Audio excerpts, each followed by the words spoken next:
નમસ્કાર વિદ્યાર્થી મિત્રો, મારી યુટ્યુબ ચેનલ સંજય પટેલમાં આપ સૌનું હાર્દિક સ્વાગત છે. મિત્રો, આજના વિડીયોની અંદર આપણે ધોરણ 6 વિષય છે વિજ્ઞાન, જેનો પાઠ 3 જેનું નામ છે ઉચિત આહાર સ્વસ્થ શરીરનો માર્ગ, તેના ભાગ 3 ની અંદર આજે આપણે પાઠ સમજૂતી અને પ્રશ્ન જવાબો વિશે શીખવાના છીએ. વિદ્યાર્થી મિત્રો, જો તમે મારી ચેનલમાં નવા હોય તો મારી ચેનલને જરૂરથી સબસ્ક્રાઇબ કરો. વિડીયો સારો લાગે તો લાઇક કરો, શેર કરો અને બેલ નોટિફિકેશન ઓન કરો, જેથી મારા આગળના નવા વિડીયો પણ આપને મળતા રહે. તેમજ વિદ્યાર્થી મિત્રો, આ પાઠની PDF જોવા માટે પ્લે સ્ટોરમાં જઈ અમારી એપ્લિકેશન વિશ્વગુરુ STD 1-12 ગુજરાતી ડાઉનલોડ કરી તમારા મોબાઈલમાં ઇન્સ્ટોલ કરો.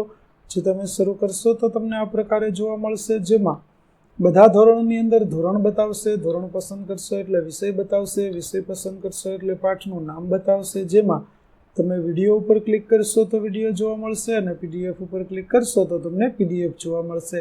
તો આશા રાખો અમારી એપ્લિકેશન આપ સૌને ગમશે, જરૂર ડાઉનલોડ કરજો. ચાલો મિત્રો, શરૂ કરીએ પાઠ 3 ભાગ 3. ચાલો સર્વેક્ષણ કરીએ. આપણે અગાઉ ભાગ 2 ની અંદર જોયું કે આપણા આહારની અંદર પ્રોટીન અને ચરબીયુક્ત પદાર્થો હોવા જોઈએ, તેમજ આયોડિન યુક્ત ખોરાક છે તે પણ આપણે લેવો જોઈએ. વિટામિન્સ આપણને મળે તેવા ખોરાકનો પણ આપણા આહારની અંદર આપણે સમાવેશ કરવો જોઈએ. તો આવું શા માટે કરવું જોઈએ? તો ચાલો એના માટે આપણે એક સર્વેક્ષણ કરીએ કે આહારના વિવિધ ઘટકોના કાર્યો અને સ્ત્રોતોની જાણકારી માટે આકૃતિ 3.5માં આપેલા કોષ્ટકનો અભ્યાસ કરો. વિટામિન અને ખનિજ તત્વોના વધુ સ્ત્રોતો શોધો. ઉપરાંત આહારના આ ઘટકોના અભાવથી થતા રોગોના લક્ષણોને પણ સમજો. આ માટે આપણે શું કરીશું? તો કે તમારા અડોશ પડોશની અંદર મુલાકાત લો, લોકો સાથે વાતચીત કરો અને જાણો કે શું કોઈ વ્યક્તિમાં કોષ્ટકમાં દર્શાવેલા લક્ષણો જોવા મળે છે. આ માટે શિક્ષકના માર્ગદર્શન હેઠળ વિદ્યાર્થીઓએ આ સંશોધનાત્મક પ્રોજેક્ટ છે તે કરવો જોઈએ. ત્યાર પછી આ લક્ષણોનો તેમના આહાર સાથે સંબંધ જાણો અને પોષણની ઉણપથી થતા રોગ અથવા વિકારને ઓળખો. અવલોકન કરવામાં આવેલા લક્ષણો માટેના સંભવિત કારણો અને સુધારા માટે આહારમાં જરૂરી ઉપાય સૂચવો અને વધુ સલાહ માટે તેમને ડોક્ટરની મુલાકાત લેવાનું સૂચન કરો. તો આ પ્રકારે આપણે ચાલો સૌપ્રથમ માહિતી છે તે એકત્રિત કરીએ અને તેમાં શું સલાહ આપવી જોઈએ, કેવા લક્ષણો જોવા મળે છે, કયો રોગ કહેવાય, શાના લીધે થાય છે, આ બધું જાણીએ. તો જુઓ, પોષણ અને સ્વાસ્થ્ય સંબંધી સામાન્ય રોગો માટેનું માર્ગદર્શન. તો ક્રમ 1 છે કે જેમાં લક્ષણો જોવા મળ્યા કે દાંતના પેઢામાંથી રક્તસ્રાવ અથવા તો સોજો જોવા મળતો હતો. તેનું કારણ શું? તો કે આહારમાં ખાટા ફળોનો અભાવ હતો. તો આ રોગ છે તે સ્કર્વી નામનો રોગ કહેવાય. અને આહારમાં શું ફેરફાર કરવા જોઈએ? તો તેણે લીંબુ, નારંગી, આમળા વગેરેનું સેવન કરવું જોઈએ. બીજા ઘરની મુલાકાત લીધી ત્યારે જોવા મળ્યું કે ગરદનમાં સોજો, થાક અને આળસપણું લાગતું હતું, જેનું કારણ કે આહારની અંદર આયોડિનની ઉણપ હતી. તેને ગોઈટર નામનો રોગ કહેવાય અને તેના માટે આહારમાં આયોડિન યુક્ત મીઠાનું સેવન કરવું જોઈએ. ત્રીજી વ્યક્તિમાં નબળાઈ, હથેળી અને જીભ ફીકી, શ્વાસ લેવામાં તકલીફ જણાતી હતી. તો તે આયર્નની ઉણપ ધરાવતો આહાર લેતા હતા, એટલે તેને એનિમિયાનો રોગ કહેવાય. તેના માટે તેણે બીટ, પાલક અને દાડમનું સેવન કરવું જોઈએ. ત્યાર પછી ચોથી વ્યક્તિ છે, તેને મળ વિસર્જનમાં તકલીફ હતી. તો તેને સંભવિત કારણ શું? તો કે ભાઈ પાચક રેશા વિનાનો આહાર છે તે લેવામાં આવતો હતો અને આ રોગને કબજિયાત કહેવામાં આવે. આહારની અંદર તેણે પાચક રેશા વધુ પ્રમાણમાં હોય તેવો ખોરાક લેવો જોઈએ. તો આવી રીતે અલગ અલગ ખોરાક, તેના સંભવિત કારણો, અલગ અલગ રોગો અને તેના જરૂરી ફેરફાર ક્યાં કરવા જોઈએ તેના વિશે આપણે સરસ માહિતી જોઈ. ચાલો હવે આગળ જઈએ.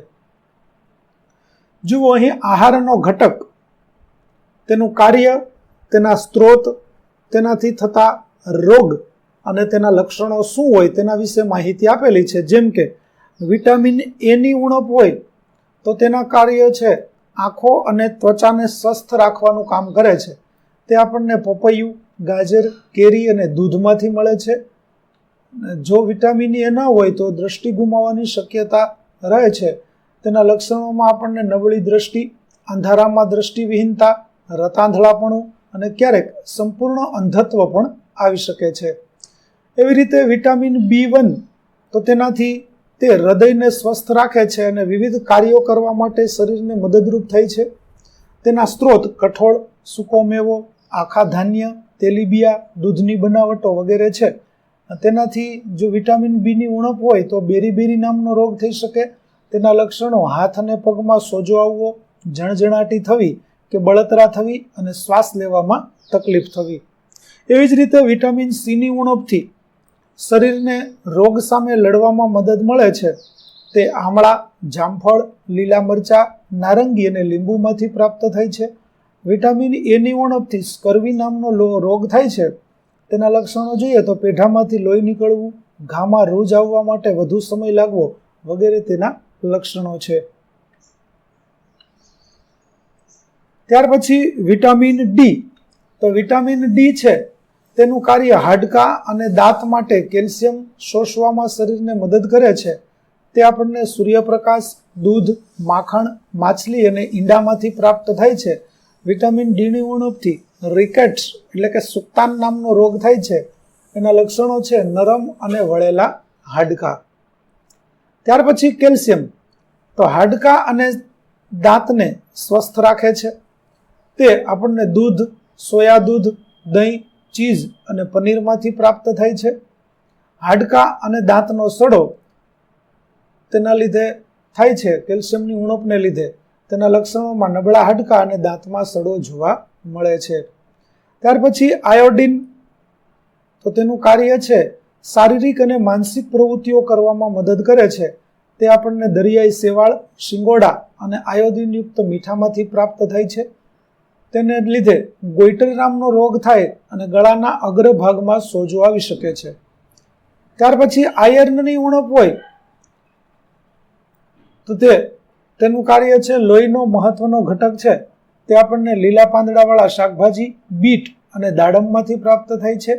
તેને ઉણપથી એનિમિયા નામનો રોગ થાય છે, જેના લીધે આપણને નબળાઈ આવે, શ્વાસ લેવામાં તકલીફ થઈ શકે છે. તો આવા અલગ અલગ રોગો છે તેના વિશે આપણે જાણકારી મેળવી.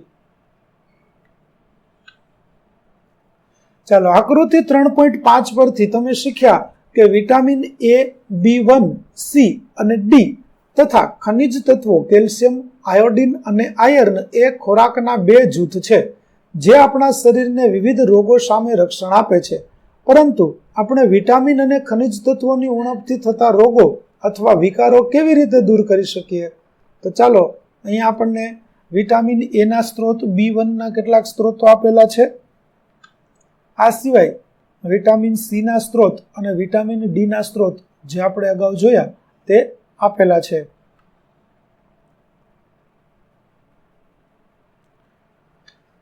તો આહારના જે ઘટકો ઉર્જા પ્રદાન કરે છે, વૃદ્ધિમાં મદદ કરે છે, શરીરના સમારકામમાં મદદ કરે છે અને રોગોથી રક્ષણ આપે છે, તેમજ વિવિધ શારીરિક કાર્યોને જાળવી રાખે છે, તેમને પોષક તત્વો કહેવામાં આવે છે. આપણા આહારમાં મુખ્ય પોષક તત્વોમાં કાર્બોહાઈડ્રેટ્સ, પ્રોટીન, ચરબી, વિટામિન અને ખનિજ તત્વોનો સમાવેશ થાય છે. તો ખોરાકની અંદર આપણે આટલી બાબતો છે તેનો સમાવેશ કરવો જોઈએ, જે આપણા શરીરને કાર્ય કરવા માટેની શક્તિ જાળવી રાખે. એટલા માટે પોષક તત્વો આપણા આહારમાં હોવા જોઈએ. વિટામિન અને ખનિજ તત્વો ને રક્ષણાત્મક પોષક તત્વો કહેવામાં આવે છે. આ પોષક તત્વો આપણા શરીરને રોગોથી બચાવે છે અને આપણને સ્વસ્થ રાખે છે. તમારા માતા પિતાએ તમને દૂધ, લીલા શાકભાજી, ફળો અને આખા ધાન્ય નિયમિતપણે ખાવાની સલાહ આપી હશે. તો આ ખાદ્ય પદાર્થો વિટામિન અને ખનિજ તત્વોના કેટલાક સ્ત્રોત છે. વિટામિન અને ખનિજ તત્વો અલ્પ માત્રામાં જરૂરી હોવા છતાં તે આપણા શરીરને સ્વસ્થ રાખવા માટે આવશ્યક છે. એટલે કે આપણા ખોરાકની અંદર આપણે પોષક તત્વો અને વિટામિન અને ખનિજ તત્વોથી ભરપૂર હોય તેવો ખોરાક લેવો જોઈએ, કારણ કે તે આપણા શરીરને સ્વસ્થ રાખવામાં મદદ કરે છે, આપણને રોગોથી બચાવે છે એટલા માટે. તો કાચા અને રાંધેલા શાકભાજીમાં શું તફાવત જોવા મળશે? શું તમે ક્યારેય નોંધ્યું છે કે શાકભાજીને જ્યારે રાંધવામાં આવે છે ત્યારે તે પોતાનો મૂળ રંગ ગુમાવી દે છે અથવા તો પોચા બની જાય છે? આવું તમે જોયું હશે. દાખલા તરીકે બટાટાને આપણે બાફીએ છીએ તો તે પોચા બની જાય છે. બીજા શાકભાજીને પણ આપણે બાફીએ છીએ તો તેનો રંગ બદલાય છે કાં તો પોચા થઈ જાય છે. તો વિટામિન સી અને અન્ય કેટલાક પોષક તત્વો વધુ ગરમીને કારણે રસોઈ દરમિયાન નષ્ટ થઈ જાય છે. શું આપણા આહારમાં ફળો અને કાચા એટલે કે રાંધ્યા વગરના શાકભાજીનો સમાવેશ કરવો ડહાપણ ભર્યું નથી? શાકભાજી અને ફળોને ધોવાથી, કાપવાથી કે છાલ કાઢવાથી તેમાંના કેટલાક વિટામિન નષ્ટ થઈ શકે છે. તેમ છતાં ફળો અને શાકભાજીને વાપરતા પહેલા આપણે સારી રીતે ધોઈ લેવા જોઈએ, કારણ કે આપણે જે જગ્યાએથી ફળો અથવા તો શાકભાજી લાવીએ છીએ ત્યાં ઘણા બધા ધૂળના રજકણો, નાના મોટા જીવજંતુઓ છે તે ઉડતા હોય છે, માખીઓ તેના ઉપર બેસતી હોય છે, જે આપણને રોગ કરી શકે છે. એવું ના બને એટલા માટે આપણે જ્યારે પણ ફળો અથવા તો શાકભાજીની ખરીદી કરીને લાવીએ છીએ ત્યારે ખાતા પહેલા આપણે તેને એક વખત વ્યવસ્થિત રીતે સાફ કરી અને ધોઈ લેવા જોઈએ. તો શું આપણે બધા જ પોષક તત્વો વનસ્પતિ અને પ્રાણીઓમાંથી મેળવીએ છીએ? તો મિષ્ટી જવાબ આપે છે કે ના મેદુ, બીજા મીઠા જેવા પોષક તત્વો દરિયાના પાણીમાંથી કે ખડકોમાંથી મેળવી શકાય છે. વળી સૂર્યપ્રકાશના સંપર્કમાં આવવાથી આપણા શરીર દ્વારા વિટામિન ડીનું ઉત્પાદન કુદરતી રીતે થઈ શકે છે. તો ફળો અને શાકભાજીમાં પાચક રેશા ભરપૂર માત્રામાં હોય છે. તો ચાલો જોઈએ કે પાચક રેશા આપણા માટે કેવી રીતે ફાયદાકારક છે. તો આવશ્યક પોષક તત્વો ઉપરાંત આપણા શરીરને પાચક રેશા અને પાણીની જરૂર હોય છે. પાચક રેશા, જેને વૃક્ષાંશ તરીકે પણ ઓળખવામાં આવે છે, જે શરીરને કોઈ પોષક તત્વો પૂરા પાડતા નથી છતાં તે આપણા ખોરાકનો આવશ્યક ઘટક છે. તેઓ આપણા શરીરમાંથી અપાચિત ખોરાકને બહાર કાઢવામાં મદદ કરે છે અને મળ ત્યાગને સરળ બનાવે છે. આપણા ખોરાકમાં વૃક્ષાંશ મુખ્યત્વે વનસ્પતિજન્ય પેદાશ દ્વારા પૂરા પાડવામાં આવે છે. તો આપણા ખોરાકની અંદર આપણે વૃક્ષાંશ મળે તે પ્રકારનો ખોરાક છે તેનો પણ સમાવેશ કરવો જોઈએ, અને ખાસ કરી અને વનસ્પતિમાંથી મળતી પેદાશો છે તેમાંથી આપણને સારા એવા પ્રમાણમાં વૃક્ષાંશો મળે છે, જે મળત્યાગ કરવામાં આપણને મદદરૂપ થાય છે, એટલે કે અપાચિત ખોરાકને શરીરની બહાર કાઢવામાં આપણને ઉપયોગી થાય છે.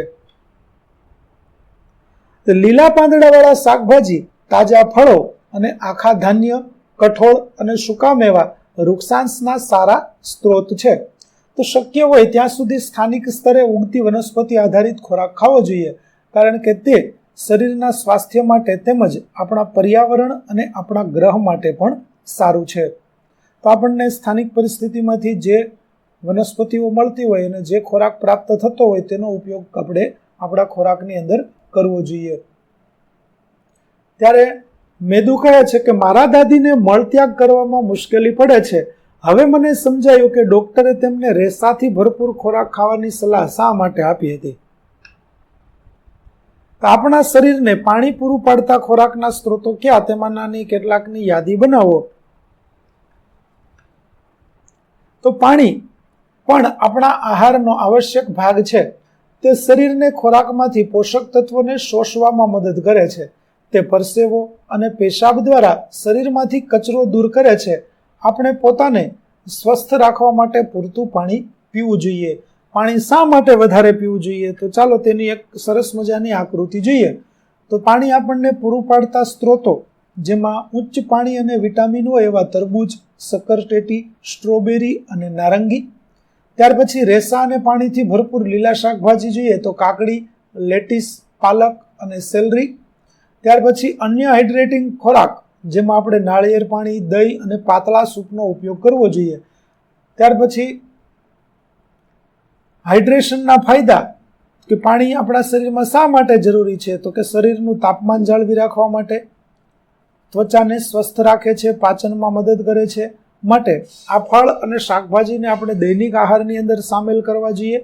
તરસ લાગે ત્યારે તરત જ પાણી પીવું જોઈએ અને પૂરતા પ્રમાણમાં પાણી પીવું જોઈએ. એટલે કે દિવસ દરમિયાન 8 થી 10 ગ્લાસ પાણી છે તે આપણે પીવું જોઈએ, જેથી આપણું શરીર છે તે સંપૂર્ણ હાઇડ્રેટ રહે. ચાલો એક વૈજ્ઞાનિકને જાણીએ. કોલુથુર ગોપાલન એ ભારતમાં પોષણ અંગેના સંશોધનની શરૂઆત કરી હતી. તેમણે 500 થી વધુ ભારતીય ખોરાકનું વિશ્લેષણ કર્યું અને ભારતીય જીવનશૈલીના સંદર્ભમાં યોગ્ય આહારની ભલામણ કરી. તેમણે ભારતીય વસ્તીની પોષણ સ્થિતિ પરના સર્વેક્ષણનું નેતૃત્વ કર્યું હતું, જેમાં પ્રોટીન, ઉર્જા અને આહારના અન્ય ઘટકોનો વ્યાપક ઉણપની ઓળખ કરવામાં આવી હતી. આના કારણે 2002માં મધ્યાહન ભોજન કાર્યક્રમ અમલમાં આવ્યો, જે હવે પીએમ પોષણ પહેલ તરીકે ઓળખાય છે, જે આપણા દેશની સરકારી અને અનુદાનિત શાળાઓમાં સમતોલ આહાર આપે છે. આ યોજનાએ દેશભરના લાખો બાળકોના સ્વાસ્થ્ય અને પોષણમાં સુધારો કરવામાં ભૂમિકા ભજવી છે. તો વિદ્યાર્થી મિત્રો, અહીં આપણો પાઠ 3 નો ભાગ 3 પૂરો થાય છે. આગળના પાઠનો વિડીયો મેળવવા માટે મારી ચેનલને જરૂરથી સબસ્ક્રાઇબ કરો, તેમજ પીડીએફ જોવા પ્લે સ્ટોરમાંથી અમારી એપ્લિકેશન વિશ્વગુરુ STD 1 થી 12 ગુજરાતી ડાઉનલોડ કરો. ફરી મળીશું આપણે નવા વિડીયો સાથે. ત્યાં સુધી આવજો.